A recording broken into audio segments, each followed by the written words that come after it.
Hey friend, don't scroll away. This story might break your heart. Because sometimes the people we love the most are the ones who destroy us the deepest. This is the story of Savannah Rhodes, a woman who lost everything only to find herself again. And trust me, you'll want to stay till the end. Savannah Rhodes was 42 years old. Her brown eyes looked calm, but behind them lived years of silent pain.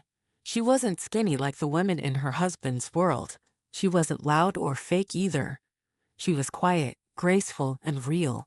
And that's what made her stand out and made others hate her for it. She came from an old money black family on the East Coast.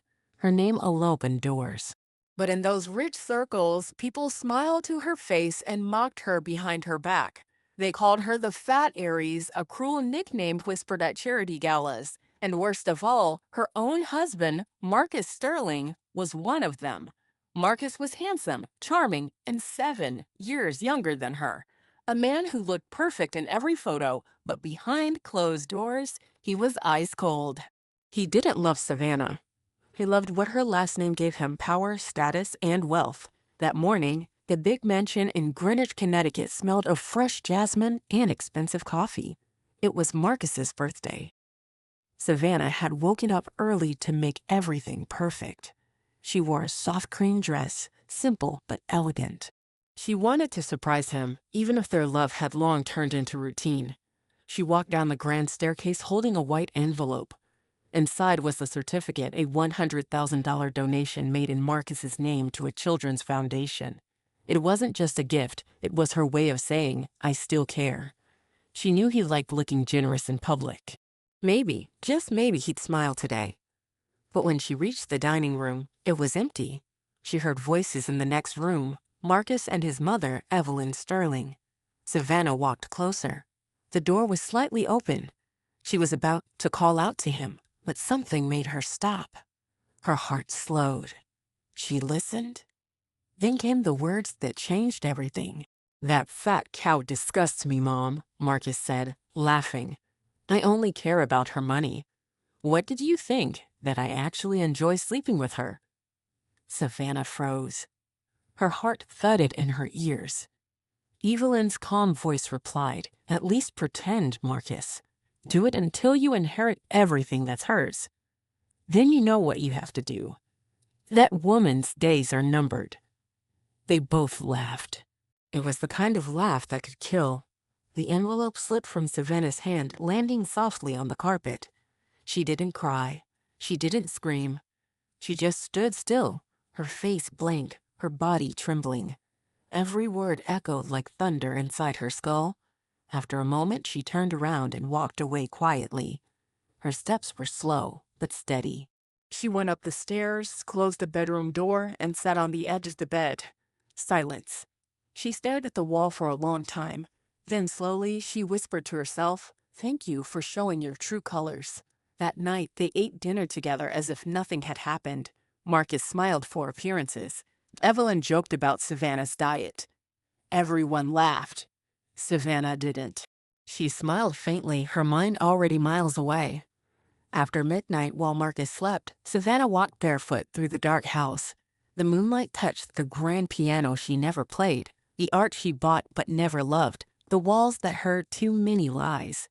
Every step she took was a goodbye. In the study, she found a blank sheet of paper and wrote a short note. "Thanks for showing your true colors." She folded it neatly and placed it on his pillow. Then she opened her laptop. Years of managing her family's wealth had taught her how to move money without leaving traces. Within hours, she had transferred her entire fortune to a new Swiss account under a different name. By 5 in the morning, she was gone. No driver, no guards, no suitcase. Just a backpack, a coat, her passport, and a faded photo of her younger self smiling by the sea. 2 hours later, Marcus woke up. He called for her. No answer. He searched the kitchen, the garden, the rooms. Then he found the note on the bed. He read it twice, confused, angry, and clueless. "Thanks for showing your true colors." He crushed the paper in his hand. He didn't even realize that she had heard everything. To him, it was just one of her emotional games. But the truth was, Savannah was finally free. By noon, Marcus learned the house had been sold. The funds were gone, all transferred to a Swiss account he couldn't access. For the first time in his life, Marcus Sterling was powerless. But Savannah didn't care. She was sitting on a city bus, her hair tied back, wearing no jewelry. The streets of Chicago moved past the window like a blur. She looked out, calm and quiet, breathing without effort for the first time in years. The news spread fast. The wife of rising politician Marcus Sterling has disappeared, the anchor announced. Some say she ran away. Others suspect a scandal. No one knew for sure, but Savannah did. She wasn't missing. She was finally found. Her bus stopped in South Shore, Chicago, a wounded neighborhood filled with life, noise, and struggle. Cracked houses, playing children, the smell of barbecue from a food truck. Everything was imperfect. Everything was real. For the first time, she didn't stand out. She blended in. She saw a small handwritten sign on a gate, room for rent. No questions asked. She knocked. A tired-looking woman opened the door. "What do you want?" "I saw your sign," Savannah said softly. "I need a place to stay. I can pay up front." The woman eyed her suspiciously. "Name?" Savannah hesitated. Then she smiled faintly. "Maya Solar." The woman grunted. "Strange name. The room's small. No refunds. I don't like trouble." "You won't have any," Savannah said. Inside, the room was tiny, a single bed, peeling paint, and a window that barely opened. But to Savannah, it was paradise. It smelled of freedom. That night, she didn't cry. She lay awake listening to the city's hum. For once, she wasn't surrounded by luxury or lies. She was nobody, and it felt good. The next morning, she walked through the neighborhood streets, her steps light. People didn't recognize her. She was just another woman starting over. She passed a small community clinic and stopped. Inside is chaotic old chairs, broken fans, a single doctor talking kindly to a worried mother. "We don't have the medicine now," he said. "But come back tomorrow. We'll find a way." Savannah watched quietly. His name was Elijah Vance.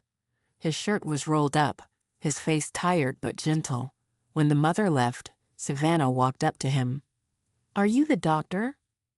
"Yes." "Do you need help?" "Not the kind you think," she said softly. "I came to volunteer." Elijah looked surprised. "We don't pay volunteers." "I don't need money," Savannah replied. "I can help organize, manage things." He studied her for a moment. Her calm confidence didn't match her story, but something about her sincerity made him nod. "Welcome, Maya," he said. "We need more hands than questions." That day marked the beginning of something new. Savannah, now Maya, swept floors, organized boxes, folded sheets, and wrote names in old notebooks. For the first time in years, her hands got dirty, and she liked it. No one asked where she came from. No one cared about her past. All that mattered was what she did. One afternoon, she met Lena, a small girl with tired eyes and a fragile smile. The child clung to an old doll missing an arm. Savannah sat beside her. "What's your name?" "Lena," the girl whispered. "Pretty name," Savannah smiled. "Do you like stories?" Lena nodded shyly, and from that moment, a bond formed. Days turned into weeks. Savannah found peace in the chaos of that small clinic. Every box she lifted, every patient she comforted, healed a piece of her broken soul. But peace never lasts forever. One morning, while organizing papers, Elijah received a phone call. His voice dropped when he heard a name. "Sterling?" he repeated. "Are you sure?" Savannah froze. Her heart raced. That name, the name she had tried to bury, was alive again. She pretended to drop a box to hide her shaking hands. "You okay?" Elijah asked. "Just dizzy," she said quickly. He didn't push, but his eyes lingered on her a little longer that day. That night, Savannah couldn't sleep. She sat on her bed, holding her old photograph, the one from when she was 18, standing by the ocean, smiling freely. She whispered, "You used to be brave, Savannah." What happened? The fan above her squeaked softly. Outside, the city was asleep, but her past was wide awake. Because somewhere out there, Marcus Sterling had started searching for her, and he was getting closer. Hey friend, before you blink, imagine building a new life, only to feel your past footsteps behind you. Imagine hiding under a new name, only to realize someone is already whispering the one you buried. This part of Savannah's story will make you hold your breath, because when ghosts wear real faces, running is never enough. Marcus Sterling had started searching for her, and he was getting closer. Savannah woke before dawn. The ceiling fan rattled above her, and the damp smell of the old room clung to her skin. She stared at the cracks in the wall, breathing slowly, trying to convince herself that she wasn't afraid. But deep inside, she was. She had left her old life behind, but her past didn't know how to forget her. At the clinic, the morning began with chaos. A little boy was crying, a nurse was arguing over medicine costs, and Elijah was everywhere at once, calm, focused, kind. Savannah, now known as Maya Solar, moved among them like she had always belonged. Elijah smiled when he saw her. "You never stop working, do you?" She smiled faintly.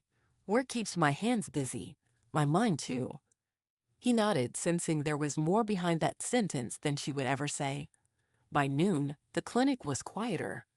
Savannah washed her hands in the cracked sink, watching the rusty water flow.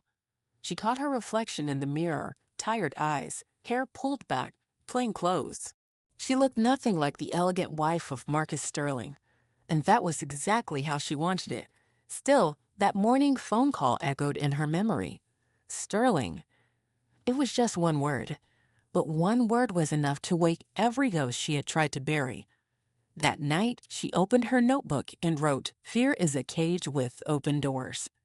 She didn't know why she wrote it. Maybe to remind herself that freedom was always a choice, even when it hurt. The next day, Savannah returned to the clinic. Elijah was talking to an older woman named Miss Della, one of the regular volunteers. Her voice was strong and full of truth. "People come here sick in their bodies," Miss Della said, "but half of them are sick in their souls. They need someone to listen more than they need medicine." Savannah nodded. "Listening saved me, too." The woman tilted her head. "Saved you from what?" Savannah hesitated. "From myself." Miss Della studied her face quietly. "You've got the eyes of someone who's hiding something. That's not judgment, dear. That's experience." Savannah smiled politely, but her heart skipped. That night, she couldn't sleep again. Every sound outside, a siren, a barking dog, footsteps on the pavement, felt like a warning. She went to the small window and looked out. The city was dark and still, but she could feel the past moving somewhere beneath the quiet. Meanwhile, Marcus was losing control. In his Manhattan office, he slammed his fist on the desk. "Find her," he shouted. "I don't care how much it costs." The private investigator nodded, his expression cold. "We have a few leads, sir. She withdrew money through a secondary Swiss account. Some surveillance images show a woman who might match her boarding a bus to Chicago." Marcus smirked. "Chicago? Then, that's where we start." He didn't care about love. He cared about control. Savannah leaving him wasn't just a scandal. It was an insult he couldn't tolerate. Back in Chicago, life went on. Savannah found comfort in routine. She cleaned, organized, comforted patients. She became close to little Lena, the fragile girl with quiet eyes and a weak heart. One afternoon, Lena looked up at her and asked softly, "Miss Maya, have you ever felt invisible?" Savannah smiled sadly. "All the time." "Then we're the same," Lena said. "Because when people are scared, they look away. And then you stop existing." Savannah froze. The girl's words cut deep because that was exactly how she had lived her entire marriage. Invisible. Over time, Savannah and Elijah grew closer. He was gentle, thoughtful, but burdened. Late one evening, as they were organizing boxes together, he said, "You know, I used to work at a private hospital in D.C. They fired me when I refused to sign off on fake prescriptions for a rich family." Savannah looked up sharply. What family? He sighed. The Sterlings. The mother, Evelyn. Her son threatened to ruin me. Savannah felt her stomach twist. She hid her hands under the table to stop them from shaking. That's awful, she whispered. Elijah nodded, unaware of the storm behind her eyes. I lost everything because of them. But maybe it was worth it. Because here, I save real people.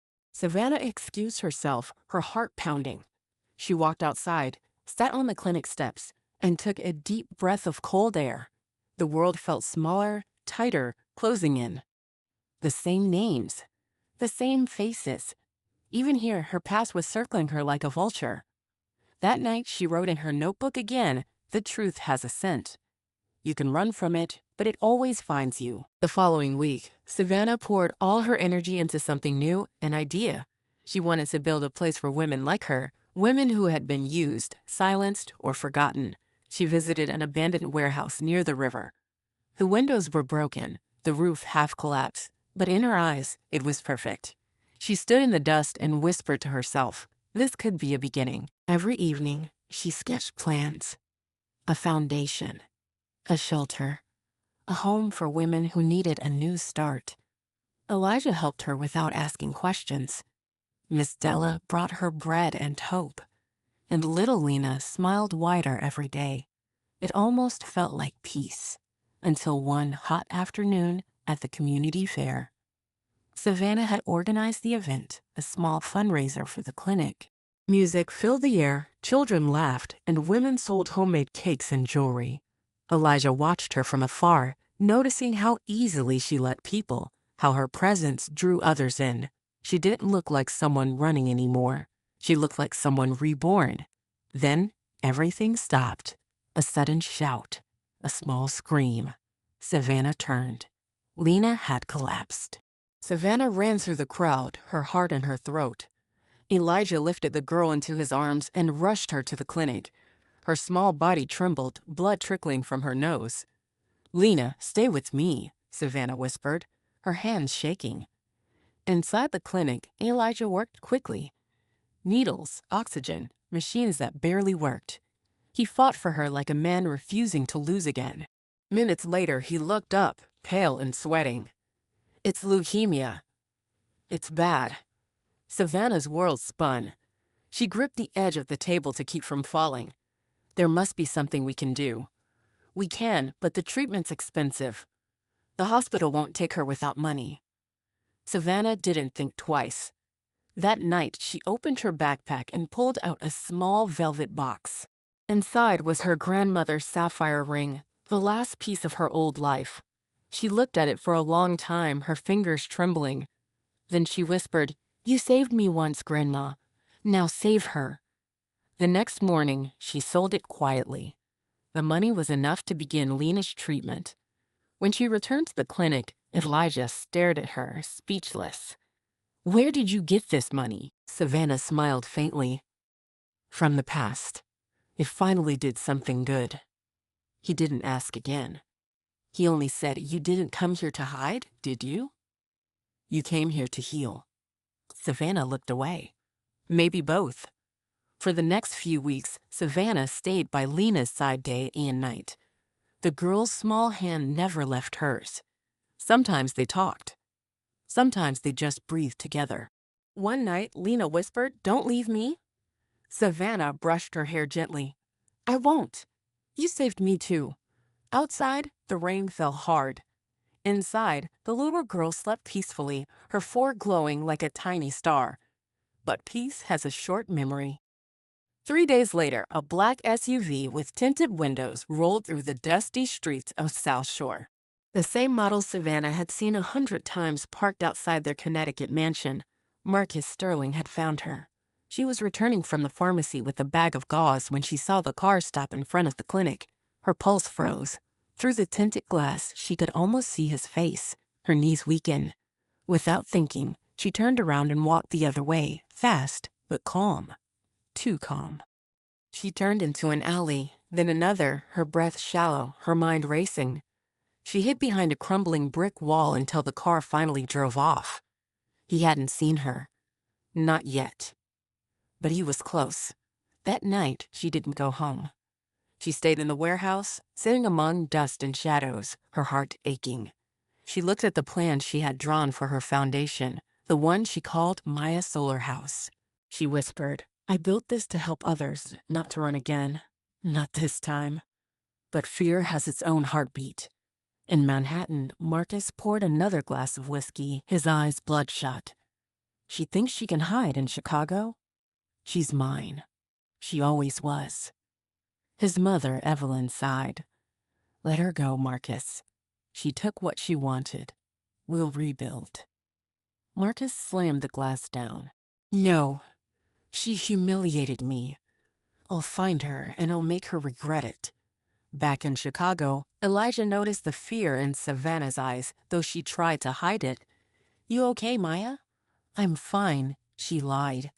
"Just tired." He hesitated. "If you ever need to talk." "I don't," she interrupted gently. "Talking makes things real." That night, she sat beside Lena's bed. The girl was asleep, clutching a red string bracelet she had made for Savannah.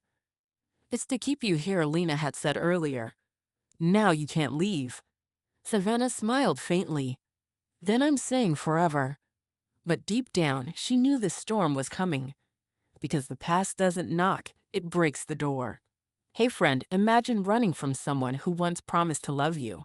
Imagine hiding your name, your face, your past, and still hearing his voice in every echo. This part of Savannah's story will pull you in deep because the past doesn't knock. It breaks the door. The past doesn't knock. It breaks the door. And that night, Savannah felt it. She sat in the corner of the old warehouse, her notebook open, her hands trembling slightly. The air smelled like dust and cold metal. Her mind was a storm, part fear, part anger, part exhaustion. She whispered softly to herself, "I can't run forever." Outside, the city was quiet. Streetlights flickered. Somewhere in the distance, a train horn echoed. Savannah hugged her knees, staring at the blueprints of her dream, the Maya Solar Foundation, a place meant for women like her, women who had been broken, used, or forgotten. But she couldn't build hope while living in fear. She stood up, wiped her face, and took a deep breath. Her voice was steady now. No more running. The next morning, she went to the clinic. The moment Elijah saw her, he noticed the difference. She wasn't trembling anymore. Her eyes were calm, but behind them, there was something fierce. "Maya," he said softly, "you didn't come home last night." "I needed to think," she replied. "There's something I need to do." Elijah studied her for a moment, sensing the weight in her words. "Does it have to do with the man in the black SUV?" Savannah froze for half a second, then nodded. "You saw it?" "I saw the car, yes," Elijah said quietly, "and I saw fear on your face. I just don't know why." She wanted to tell him everything, her name, her past, the lies, the pain, but the words stayed trapped. Instead, she said, "One day, I'll tell you, but not yet." Elijah didn't push. "Whatever it is, you don't have to face it alone." Savannah gave him a small smile. "You say that like you've never met me." They both laughed softly. For a moment, it felt normal. Then the laughter died when the clinic door opened. A man walked in. He wore dark glasses, a crisp suit, and a smirk that didn't belong in South Shore. "I'm looking for someone," he said. "A volunteer named Maya Solar." Savannah's heart skipped. Elijah stepped forward. "Why do you need her?" The man flashed a badge. "Private investigator. Just a few questions." Savannah turned her back, pretending to organize supplies, hoping her silence would blend into the noise. But she knew the door had cracked open. The past had found her scent. The man asked questions, took notes, left a card, and walked out. When he was gone, Elijah looked at Savannah. "You're shaking." "I'm fine," she whispered. "No, you're not. That man wasn't here by chance." "Who's looking for you?" Savannah looked at him, her eyes tired. "Someone I used to love. Someone I can't forgive." Later that night, Savannah visited Lena. The little girl was sitting up, her small body pale but smiling. "You look sad," Lena said. Savannah sat by her side. I just have a lot on my mind. Did someone hurt you? Yes, Savannah said softly, but I'm learning how to stop letting them. Lena reached into her drawer and pulled out a small red string bracelet. Another one, newer, tighter. Then wear this too, the girl said. One for the past, one for the future. Savannah smiled through her tears. You're wiser than you know. In Manhattan, Marcus's frustration grew. Every lead ended in silence. Every witness remembered a quiet woman with brown eyes. But no one knew where she was. Evelyn Sterling watched her son pace back and forth in their penthouse. You're losing control, she warned. Marcus sneered. Control is the only thing I have left. Then you never had love, Evelyn replied. Marcus turned, eyes cold. Don't talk to me about love.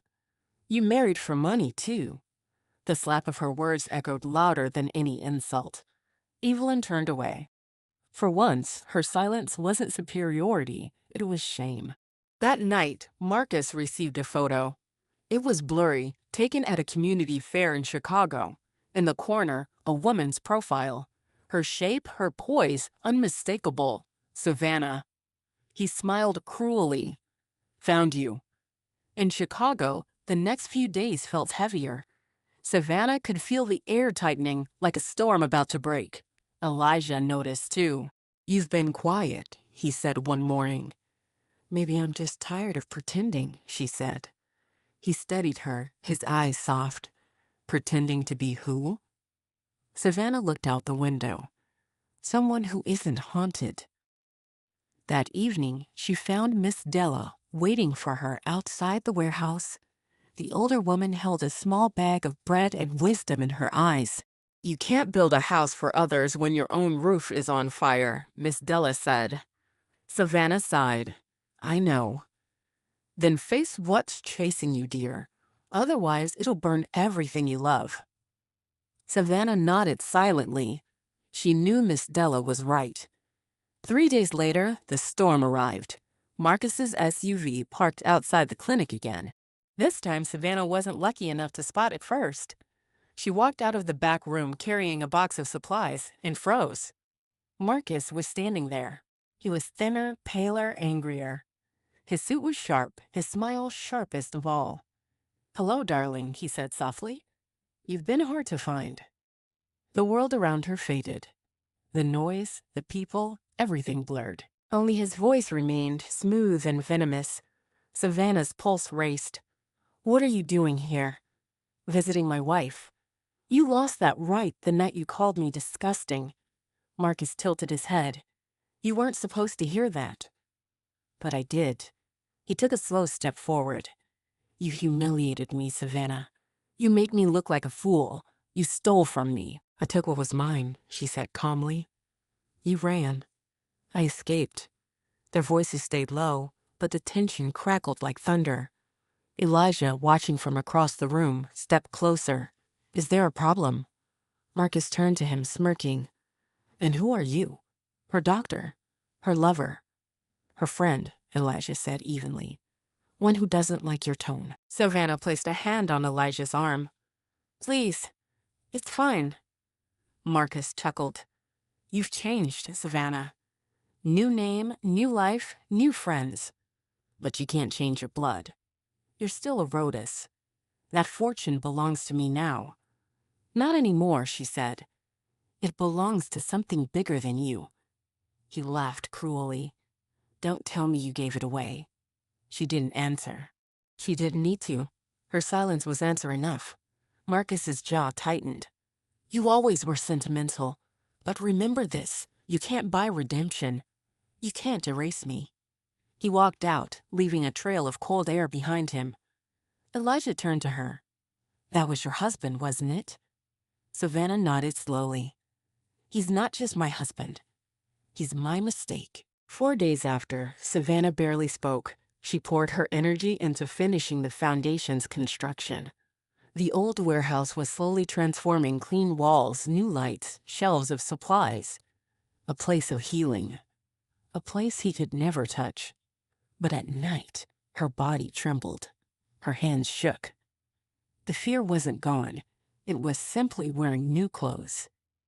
Elijah noticed. "You can't keep all that inside," he said one evening. "You'll break." Savannah smiled weakly. "Maybe breaking is the only way to rebuild."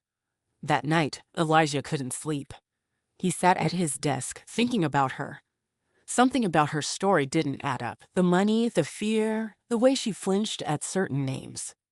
He opened his laptop and typed Savannah Rodas. The results filled his screen instantly. News reports, magazine covers, charity galas, and the headline, "The Disappearance of Savannah Rodas Sterling, Mystery or Scandal?"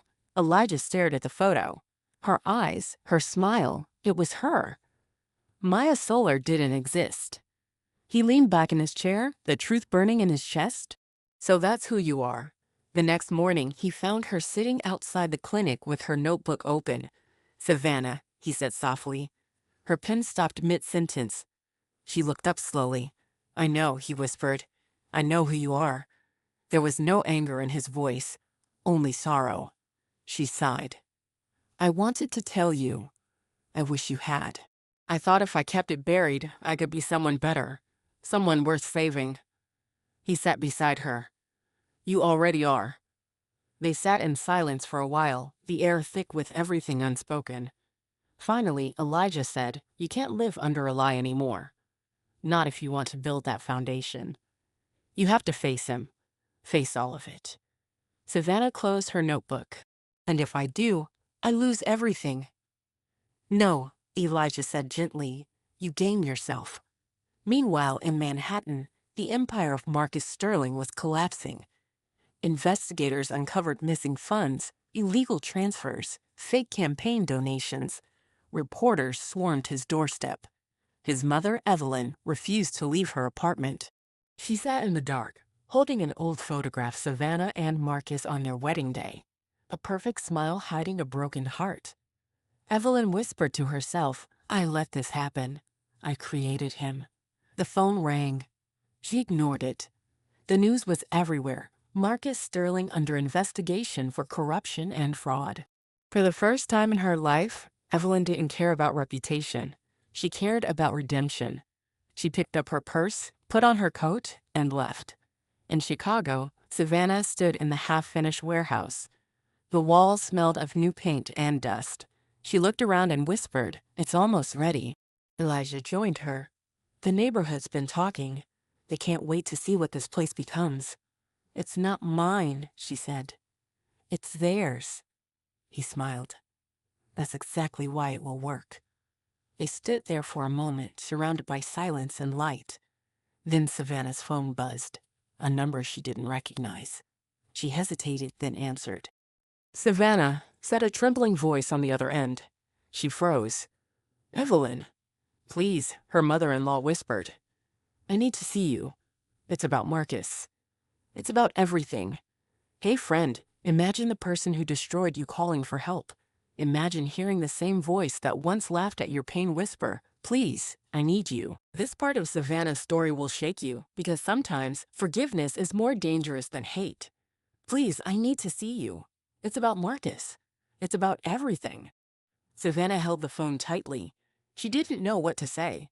Evelyn Sterling, the woman who had once smiled in her face while calling her worthless, was now crying on the other end of the line. "Why are you calling me?" Savannah asked quietly. "Because there are things you don't know," Evelyn said. "Things that might destroy you if you don't hear them first." Savannah's voice hardened. "You already destroyed me once. There's nothing left to break." Evelyn's tone trembled. "Please, Savannah. Just one meeting. You deserve to know the truth." Savannah hung up without answering. Her heart was pounding, her breath uneven. She stared at the wall for a long time. Elijah found her sitting like that when he came in. Who was it? Someone I hoped I'd never hear from again. He sat down next to her. "Do you want to talk about it?" Savannah shook her head. "No, I want to end it." That night she walked to the warehouse, her unfinished foundation. The moonlight spilled through the cracked windows, lighting the dust like falling stars. She placed her palms on the cold table and whispered to herself, "No more running, no more fear." The next morning, she called Evelyn back. I'll meet you, Savannah said, but not alone. Evelyn hesitated. As you wish. There's a hotel near the airport. Room 203. Noon. Savannah hung up, then turned to Elijah. I need you to come with me. He frowned. Is it safe? No, Savannah replied softly, but it's necessary. At noon, they arrived at a quiet hotel on the city's edge. The lobby smelled like old perfume and regret. They climbed the stairs to the second floor. Room 203 was half open. Inside, Evelyn Sterling sat by the window. Her once flawless hair was gray, and her face looked years older. Her hands trembled as she clutched a small box. Savannah stopped at the doorway. Say what you need to say. Evelyn turned, her voice fragile. I'm not here to justify myself. I know what I did. I let my son destroy you. But you must understand, Marcus isn't who you think he is. Savannah's eyes narrowed. He's exactly who I think. A man with no soul. Evelyn shook her head. No, Savannah. He's not my son.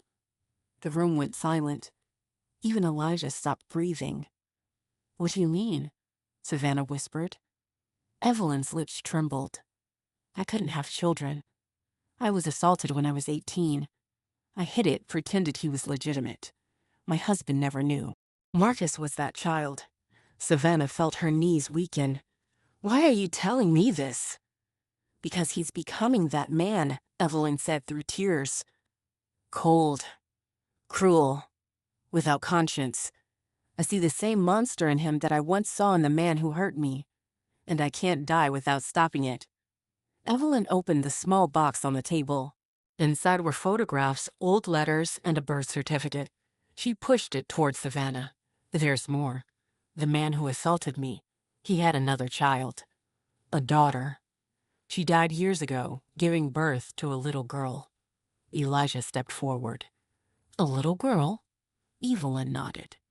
Her name was never recorded properly, but I've seen her file. The dates, the details, it matches the child in your clinic. Lena. Savannah's eyes widened. What are you saying? I'm saying Marcus and Lena share the same bloodline. Not by choice, not by love, but by the same man's curse. Savannah felt her stomach twist. She gripped the edge of the chair to steady herself. No, that's impossible. I don't know for sure, Evelyn whispered, but the signs are there. The timing, the history. I'm telling you because if Marcus finds out, he'll use it. He'll twist it. Elijah's voice was low, controlled. And what do you want from Savannah? Evelyn's eyes filled with tears. Forgiveness, not for Marcus. For me. Savannah stood. Her voice was calm, but sharp. You don't deserve forgiveness. You stood by while I was humiliated. You laughed at me, Evelyn. Evelyn lowered her head. I know. And it's the only laughter I regret. Savannah turned to leave, but Evelyn called after her. Savannah, he's coming for you. He knows where you are. Please be ready. Savannah stopped but didn't turn back. I've been ready since the day I left. Outside the hotel, the sky was heavy and gray. Elijah followed quietly. You okay? Savannah laughed softly. Okay? I just found out my ex-husband isn't who I thought he was, and a child I love might be tied to him by blood. So no, Elijah, I'm not okay. He placed a hand on her shoulder. We'll figure it out. Together. She looked at him, and for a brief moment she believed him. That night, the wind howled through South Shore. Savannah sat in her room, unable to rest. She wrote in her notebook, the truth doesn't heal. It burns. But maybe that's what it takes to grow new skin. She closed her eyes and saw Marcus's face. His cold eyes. His cruel smile.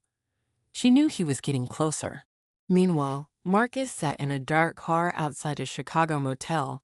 His investigator had just reported in. She met with your mother today. Room 203. We got photos. Marcus looked at them, Savannah's face calm but strong. Where is she now? He asked. At the clinic, probably.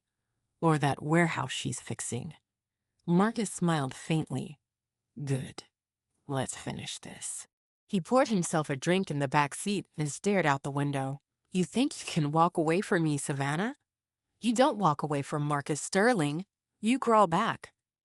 2 days later, Elijah found Savannah standing on the roof of the warehouse, watching the sunrise. Her hair moved in the soft wind. You haven't slept, he said. I don't need sleep, she replied. I need peace. Elijah stepped closer. You'll have it, but you have to stop carrying this alone. She smiled faintly. It's funny. I spent years surrounded by people, and I've never felt more alone than when I was loved the wrong way. He reached out and gently touched her hand. Then maybe it's time to be loved the right way. They stood in silence. The world below them slowly came alive, children laughing, cars honking, life moving forward. For a brief moment, she let herself believe that maybe, just maybe, she could heal. But fate was never that kind. That afternoon, the clinic was busy again. Savannah was helping with supplies when the door opened. Marcus walked in. No disguise this time. No warning. Just him. Sharp suit, sharp eyes, sharper intent. The nurses froze. Elijah stepped forward instantly. You need to leave. Marcus smiled. You must be the doctor. The one who thinks he can replace me. Elijah didn't flinch. I'm not replacing anyone. I'm protecting her. Savannah stood still, her voice calm. What do you want, Marcus? He looked at her slowly, his eyes scanning every inch of her. You. And my money. Your money, she repeated. I earned every cent. You posed for cameras while I built empires. He sneered. You built them with my name. No, Savannah said firmly. I built them despite your name. Marcus's smile faded. You really think you can hide behind this fake charity? Behind this doctor? I can destroy you, Savannah. She took a step forward, eyes unblinking. You already did, and I survived it. For the first time, Marcus looked uncertain. His control slipped. He turned toward the door but stopped halfway. This isn't over, he said coldly. As soon as he left, Elijah turned to her. You can't keep doing this. He's dangerous. I know, she said. That's why I'm not running this time. That night, rain poured over Chicago. Savannah sat in the warehouse office, staring at her old photo again, the one where she was 18, standing by the ocean, smiling without fear. She whispered to the girl in the picture, you were brave once. Be brave again. Suddenly, thunder cracked outside. The lights flickered. A knock echoed at the door. Savannah froze. Another knock. Louder. Who's there? She asked. A familiar voice answered. It's me. Open up. Marcus. Her pulse spiked. She glanced around the room. No escape. Slowly, she walked toward the door. She unlocked it but didn't open it fully. What do you want? Marcus's voice was calm. Too calm. Just to talk. There's nothing left to say. There's always something left to say, Savannah. He pushed the door open slightly. His face was wet from rain, his expression unreadable. You really built all this, he said, looking around. For what? To prove you're better than me? No, she said. To prove I can live without you. Marcus stepped closer. You think you're free because you changed your name? You think you're untouchable because you help a few poor souls? Savannah didn't move. I think I'm finally human. For a second, something flickered in his eyes. Regret, maybe. But it was gone as fast as it came. He reached into his jacket, pulled out a folded piece of paper, and dropped it on the table. What's this? Savannah asked. Evidence, Marcus said. Something that will destroy you and your precious foundation if it goes public. You stole money, Savannah, my campaign's money. I have the proof. Savannah opened the paper. It was real. Her heart sank. Marcus smirked. Here's the deal. You come back with me. We fix the press, rebuild my career. In exchange, I make this disappear. Savannah looked up slowly. You're blackmailing me. He shrugged. Call it love. Marcus turned, annoyed. This doesn't concern you. It does now, Elijah said. You've done enough damage. Savannah stepped between them. Stop it, both of you. Marcus's voice rose. You think you can save her? She's dying, Doctor. You didn't know that, did you? Elijah froze. What? Savannah's eyes widened. How do you? Marcus grinned. You can't hide medical reports forever. ALS, isn't it? A slow goodbye. I did my homework. Elijah turned to Savannah, speechless. Is that true? She looked away, her voice shaking. Yes. I found out a year ago. Marcus's smile turned cruel. So there it is. You left me to die alone, but guess what? You're the one dying, Savannah. Elijah lunged forward, but Savannah stopped him. He's not worth it. Marcus laughed coldly. You have nothing left, Savannah. Not your health, not your fortune, not your name. All you have is time, and even that's running out. He walked out, leaving the paper on the table. The sound of rain swallowed his footsteps. Elijah stood frozen, his heart breaking. Why didn't you tell me? Because I didn't want your pity, she whispered. I just wanted peace. Elijah stepped closer. Then let me help you find it. Savannah's eyes filled with tears. You already did. That night, Savannah wrote one last entry in her notebook. When death knocks, I won't hide. I've already lived through worse.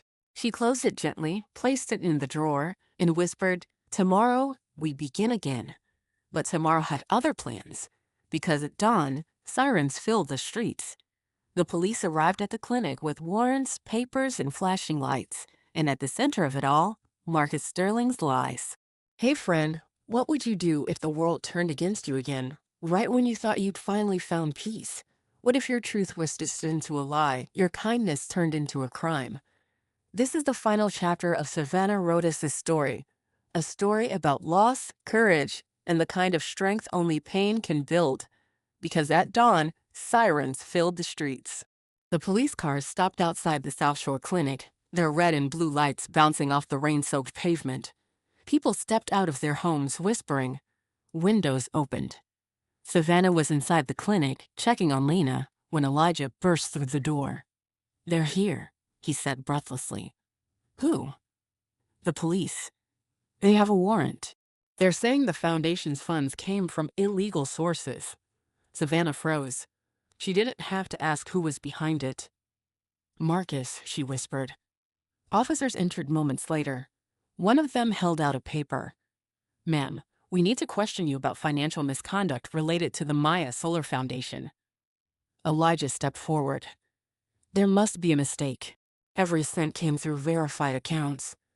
The officer replied firmly, We have evidence suggesting otherwise. Savannah looked at the papers. She recognized the forged documents immediately, the same ones Marcus had dropped on her desk days before. He had done it. He'd made good on his threat. She didn't resist. She didn't argue. She simply said, if the truth has to walk through fire to prove itself, let it burn. They took her for questioning. Cameras flashed outside the station. Journalists shouted her name, calling her the runaway wife and the millionaire turned fugitive. Elijah stood at the entrance, helpless, watching the woman who had built everything from ashes being dragged away again. Inside the interrogation room, Savannah sat quietly. The officer across from her read from his files. Mrs. Rodis, you're accused of transferring political funds into personal accounts, which were later used to establish your foundation. Savannah looked at him calmly. Do you know what I transferred? He frowned. Money. No, she said. Pain? Years of humiliation. You can't trace that on paper. Hours passed. Questions, signatures, silence. When they finally let her go, the sky outside had turned orange with sunset. She stepped out, exhausted but still standing. Elijah was waiting for her with his car. You didn't have to come, she said softly. Yes, I did, he replied. You're not alone anymore. They drove in silence. When they reached the foundation, the lights were still on. Volunteers had gathered, waiting anxiously. The moment she entered, the crowd clapped softly. Miss Della stepped forward with tears in her eyes. "You built this place with honesty, child," she said, "and no lie can break what truth has already healed." Savannah smiled faintly. "Thank you, but we need proof." "Real proof." Elijah nodded. "I think I can help with that." The next morning, Elijah went through his old records from his hospital days. He remembered the illegal prescriptions, the signed authorizations, the payments, everything linked back to Marcus and Evelyn Sterling. He spent hours digging, cross-referencing, gathering every document that could clear Savannah's name. Finally, he found it, a set of transaction logs showing that the embezzlement Marcus blamed on Savannah had originated from his own campaign's private account. He stared at the screen, his heart pounding. "You wanted war, Marcus," he muttered. "You're about to get it." Meanwhile, in Manhattan, Marcus sat in his office, his empire crumbling. The press had turned on him. Donors were fleeing, and the public no longer saw him as the charming politician, but as a greedy liar. He poured another drink.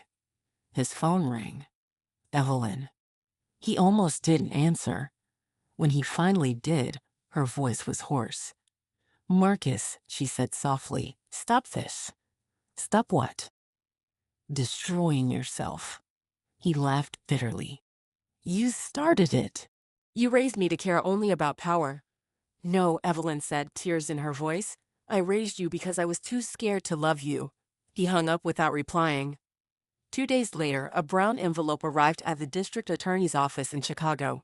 Inside were hundreds of documents, proof of Marcus's laundering, bribery, and fraud. The sender's name, anonymous. Savannah didn't know who had sent it until Elijah walked into her office later that evening. "You might want to turn on the TV," he said. The screen showed Marcus Sterling being led out of his office in handcuffs. Reporters shouted questions. His face was pale, his eyes empty. Savannah sat down slowly. Her voice was barely a whisper. "It's over." Elijah nodded.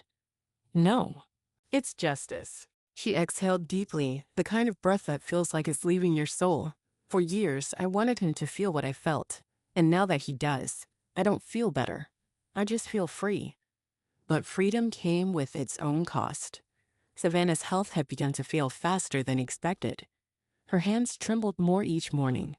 Sometimes her legs gave out. She hid it for as long as she could, but Elijah noticed. "Savannah," he said gently one night, "you can't keep pretending you're fine." "I know," she whispered. "I just don't want the people here to see me as dying. I want them to see me as living till my very last breath." Elijah took her hand. "Then let's make that breath count." So they did. Together, they worked day and night to finish the foundation's final wing, a room dedicated to women who had nowhere else to go, a place of light, warmth, and healing. Savannah called it the House of the Reborn. She signed the final papers transferring all her remaining assets, every cent, to the foundation. "Now it belongs to them," she said. "Not me. Not my name. Them." Elijah looked at her, his eyes glassy. "You've done enough." Savannah smiled. "I'm just getting started." Weeks passed. The city began to whisper about the Maya Solar Foundation, about the woman who had risen from scandal to save others. Donations flowed in. Letters poured from women around the country who said her story had given them courage to leave abusive homes, start over, or simply believe they deserved more. Savannah read every letter she could. One night, she looked at Elijah and said, "I used to think my story ended the night I left Marcus. But it didn't. It began that night." Elijah smiled. "You were never the victim, Savannah. You were the lesson." One morning, Evelyn appeared at the foundation. No makeup, no diamonds, just a small bouquet of white lilies. Savannah was in her wheelchair, sitting under the almond tree in the garden. When she saw Evelyn, she didn't speak. Evelyn knelt down, her voice trembling. "I don't expect forgiveness. I just wanted to say thank you for proving to me that strength, what yet is ache, doesn't come from power. It comes from surviving it." Savannah looked at her for a long time. Finally, she said softly, "I can't forgive what you did to me, Evelyn, but I can forgive what you did to yourself." Evelyn began to cry, quietly, deeply, like someone finally letting go of years of guilt. She placed the flowers by Savannah's feet and walked away without looking back. That night, Savannah couldn't sleep. She opened her notebook, her handwriting weaker but still steady. She wrote her final words. They called me the lucky fat girl. They called me a wife, a ghost, a scandal. But I was none of those things. I was a woman who refused to disappear. And even if my body fades, my story will not. She closed the notebook and placed it in the top drawer of her desk. Then she leaned back, looked out the window at the foundation, glowing softly in the moonlight, and smiled. The next morning, Elijah went to bring her coffee. The room was silent. The curtains fluttered gently in the breeze. Savannah sat peacefully in her chair, her eyes closed, her lips curved in the faintest smile. She was gone. Elijah didn't cry at first. He just stood there, holding the coffee cup, feeling the world slow down. Then, quietly, he said, "You did it, Savannah. You finally found peace." He arranged for a small ceremony in the foundation garden. No press, no politicians, no marble graves. Just the people who loved her. Her ashes were scattered beneath the almond tree she'd planted months before. Lena, her little hand trembling, poured the last handful of ashes into the soil. "Now she'll grow forever," she whispered. Months later, the Maya Solar Foundation had expanded across states. More shelters, more homes, more hope. Elijah published Savannah's handwritten notes as a book titled "My Husband Said I Disgusted Him." It became a movement. Women read it in silence, cried over it, and found pieces of themselves in her words. Savannah's name, once whispered with gossip, was now spoken with respect. Lena, now healthy, grew into a young writer. She wrote her own book about a little girl who defeated the monster of fear with a smile and a red bracelet. On the last page, she wrote, "For the woman who taught me that love doesn't die, it transforms." Years passed. The almond tree in the foundation's garden grew tall and strong. People said that if you stood beneath it and listened closely, you could almost hear a whisper in the wind, a woman's voice saying, "Don't hide. Don't shrink. Don't let anyone tell you what you're worth." Elijah never remarried. He spent the rest of his life running the foundation, wearing a small silver locket with a strand of Savannah's hair inside. On quiet nights, he would open it, touch it gently, and whisper, "You're still here." Because in a way, she was. She lived in every woman who walked through those doors seeking hope. She lived in every story that began again because hers had ended. She lived in every smile that refused to fade.